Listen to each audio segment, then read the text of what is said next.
사랑하는 성도 여러분, 오늘도 여러분의 모든 길 가운데 주님과 동행하시는 축복이 있기를 소망합니다.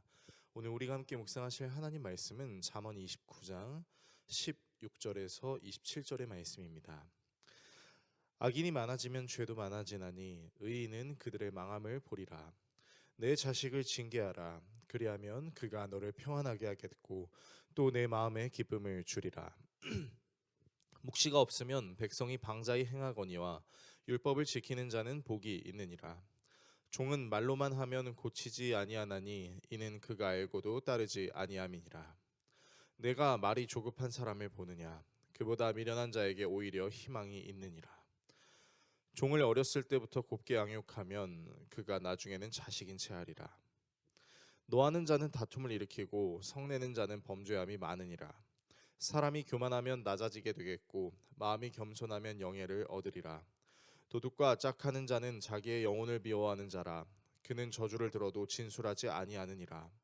사람을 두려워하면 올무에 걸리게 되거니와 여호와를 의지하는 자는 안전하리라. 주권자에게 은혜를 구하는 자가 많으나 사람의 일의 작정은 여호와께로 말미암느니라. 불의한 자는 의인에게 미움을 받고 바르게 행하는 자는 악인에게 미움을 받느니라. 아멘. 오늘 본문은 지혜의 왕으로 불렸던 솔로몬이 들려주는 마지막 잠언을 다루고 있습니다.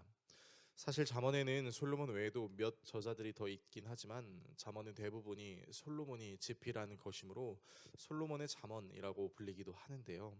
마지막 잠언들에는 어떤 내용이 있는지 함께 살펴보겠습니다. 먼저 잠언 기자는 여러 훈계를 합니다. 악인이 많아서 범죄가 늘어나는 것 같아도 하나님이 결국 그들을 심판하신다는 것. 자녀를 훈계하면 자녀가 마음을 평안하게 하고 마음의 기쁨을 안겨줄 것. 주인과 종의 위계 질서를 지킬 것. 화를 잘 내지 않고 훈계하는 것입니다. 잠언 기자가 이렇게 여러 가지를 훈계하면서 중심으로 두고 있는 것은 바로 묵시입니다. 여기서 묵시는 일반적으로 선지자들을 통해 전달되는 하나님의 계시의 말씀입니다. 즉 하나님의 말씀이 우리 자신을 다스리는 것이 여러 방면에서 훈계로 적용될 수 있음을 알 수 있습니다. 이어서 잠언 기자는 사람이 오만하면 낮아지고 마음이 겸손하면 영예를 얻을 것, 못된 무리와 어울리지 말고 부디 정직하고 진실한 삶을 살아갈 것, 왕이나 사람을 두려워할 것이 아니라 오직 모든 사람의 마음속 깊은 곳까지 감찰하셔서 올바른 판단을 내리시는 하나님만을 두려워하고 의지할 것, 정직한 사람을 미워하는 악인이 되지 말고 불의한 사람을 싫어하고 멀리하는 의인이 될 것을 훈계함으로 자신의 잠언을 마무리합니다. 사실 이 마지막 잠언의 내용도 자세히 살펴보면 마치 지금까지 가르쳤던 모든 내용을 요약하여 다시 반복하고 훈계하는 것처럼 보이는데요. 계속해서 잠언을 묵상하면서 느꼈던 반복의 형태는 당시 고대 유대 문학에서 중요한 것을 강조하기 위한 문학적 수사 기법입니다. 이렇게 솔로몬은 끊임없는 잠언의 반복을 통해 사람들에게 훈계하는 잠언을 집필함으로 오늘 본문은 마무리됩니다. 오늘의 말씀을 우리의 삶에 어떻게 적용해야 할까요? 지금까지 여러분과 솔로몬의 여러 잠언을 보면서 정말 수없이 반복되는 여러 잠언의 내용들을 살펴봤습니다. 하나님을 경외해야 하는 것, 하나님의 말씀을 잘 들어야 하는 것, 악인은 심판당하게 될 것이고 의인은 상을 받게 될 것, 선하고 착하게 살아야 될 뿐만 아니라 성실하게 살아야 할 것 등 정말 여러 가지 내용들이 한 번만 등장하는 것이 아니라 여러 번, 아니 어쩌면 또 이 내용이 나오나? 라는 느낌을 받을 정도로 반복되는 것을 살펴봤습니다. 사실 고대 유대 문학만 반복을 강조하지 않습니다. 모든 세계의 사람들은 늘 반복합니다.